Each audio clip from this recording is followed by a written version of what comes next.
Hi, welcome back to the Sax Hack.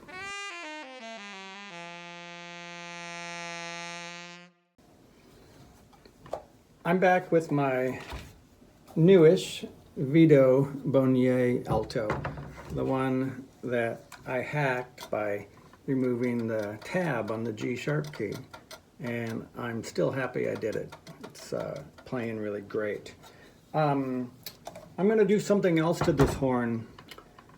When I got it, it had a plastic thumb rest like a lot of these Vitos do, and like a lot of the Vitos, the thumb rest was cracked in half.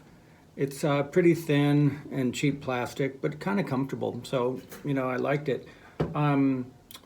So I found on a forum somebody talked about how to make one using these little plastic beads. Let me show them to you. Here they are. They are called thermoplastic pellets. And they're just little plastic beads, and they melt at a very low temperature. So you put them in a little container and add some really hot water, like boiling water, and it'll melt and turn clear, and then it turns into like the consistency of silly putty, and you can mold it and make all kinds of different things out of it. And so I just kind of forced the thermoplastic in there, and then there's a little set screw that holds it in place, and it works pretty good. It's it's not super smooth, but it's okay. I don't really love it though. But what I'm going to do is remove this plastic and replace it with wood. Here's how I'm going to do it. First, if I remove that little set screw that's in there,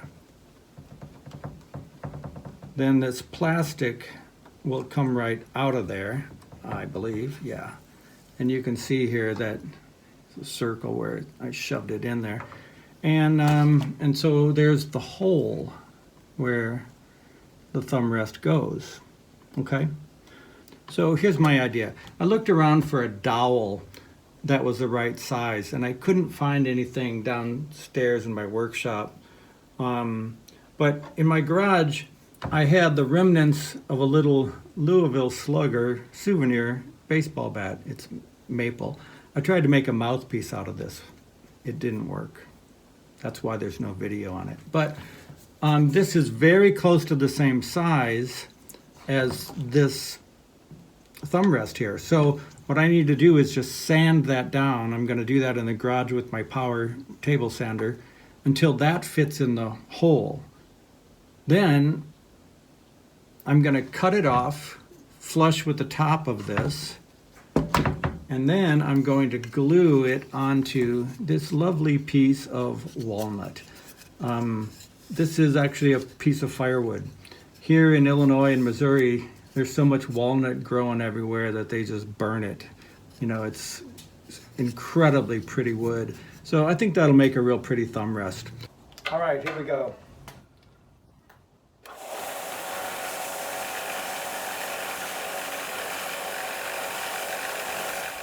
I got it in there, of course.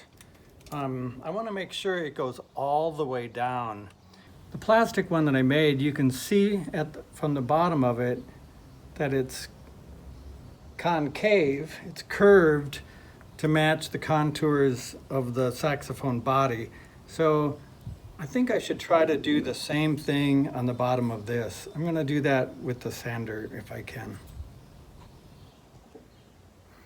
Well, that took a lot longer than it should have. I ended up using my bandsaw here and just cutting a curve in that. And then I stuck it in as far as I could and measured it with my fingernail, and it goes in far enough. So what I need to do now is cut this off nice and flat if I can. And then I need to cut this walnut in the shape of the thumb rest that I want.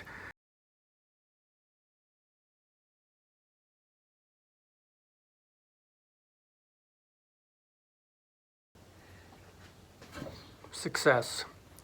Here's my little thumb rest piece out of walnut. Sanded smooth. I'm going to just sand the edges on the sander. And then here's the little plug that's going to go in the hole. And then these two pieces are going to be glued together like that. Alrighty, I have my thumb rest. I sanded it by hand for a while.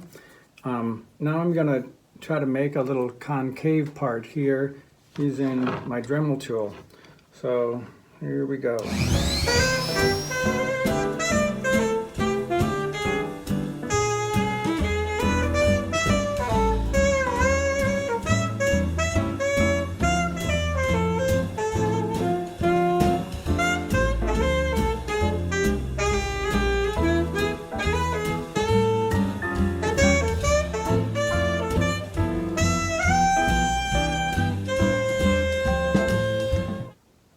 Yeah, that worked really good.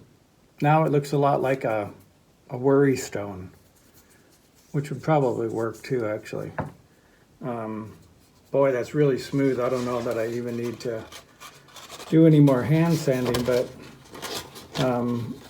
what do I have here? 220. I'll probably use some even finer paper before I finally glue these two things together. I'm pretty optimistic about this. It's turning out really good, I think.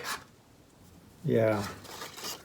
Ooh, that's really nice. That's going to be really nice under my thumb, unlike a piece of plastic. All right, so there's the piece that goes into the horn. And now I just have to put these two things together. So I'm going to use a little bit of wood glue here.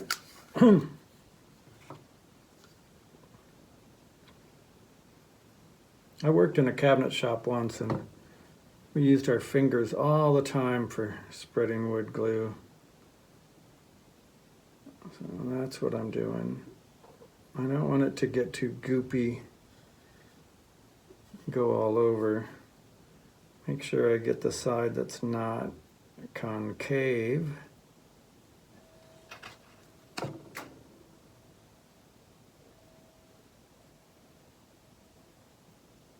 But this is going to be the underside anyway, so you won't see it much.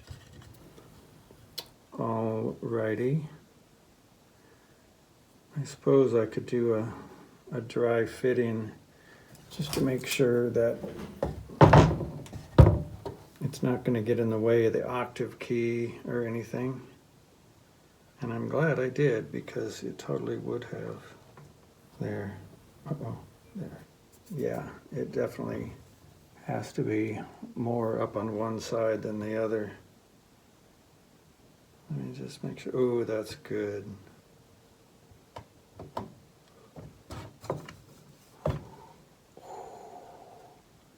Sax hack my ass. That is some fine craftsmanship right there, if you ask me. Now,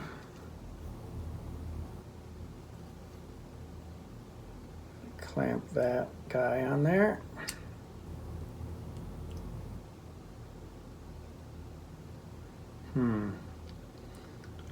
It's a little hard with that concave surface, but it doesn't have to be super tight.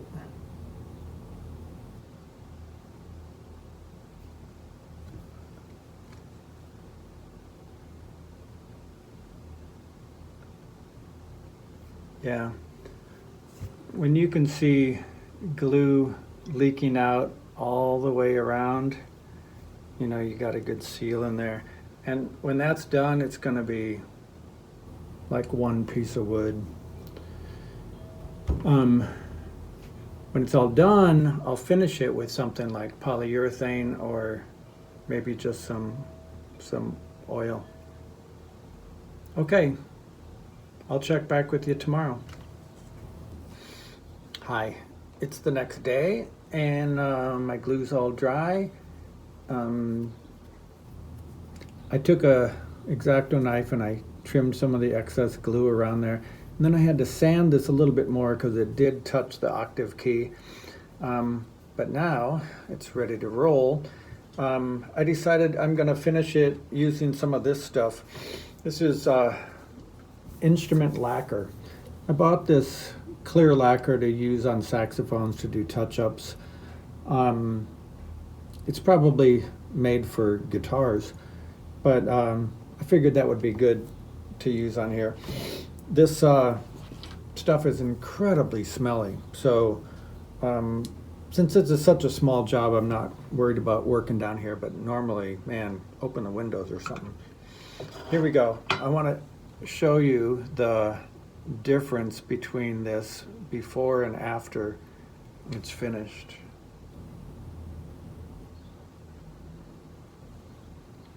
Oh yeah, man, look at that beautiful walnut color. I'm gonna love this. It's a real thin coat. Hopefully I won't need more than one coat, but there it is. Tonight I'll put it on the horn and give it a play test. See you then. Actually, wow, it dries incredibly fast. It's only a minute later and I can already touch it. It's not sticky at all. Really interesting. So I'm just gonna do another coat here right away. And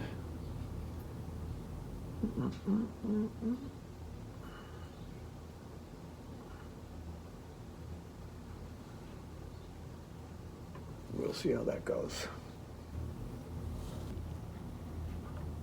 Okay, it's been a couple hours, but I feel like I probably could have put this on after only about 5 minutes. For some reason, that lacquer just dries so fast. Yeah, it turned out really, really well. So let's see what it's going to look like here.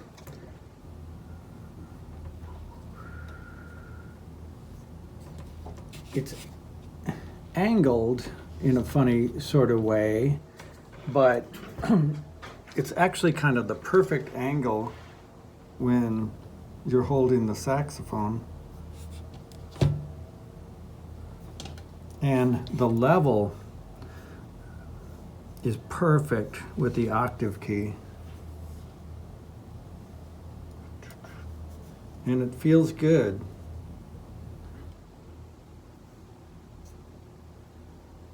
Thought about drilling into the wood, but I think I'm just going to tighten the set screw until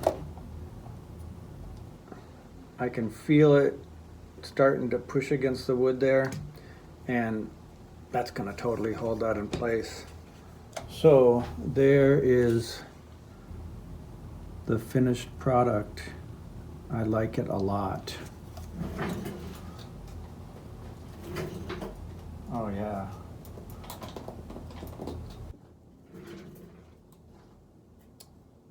Here goes.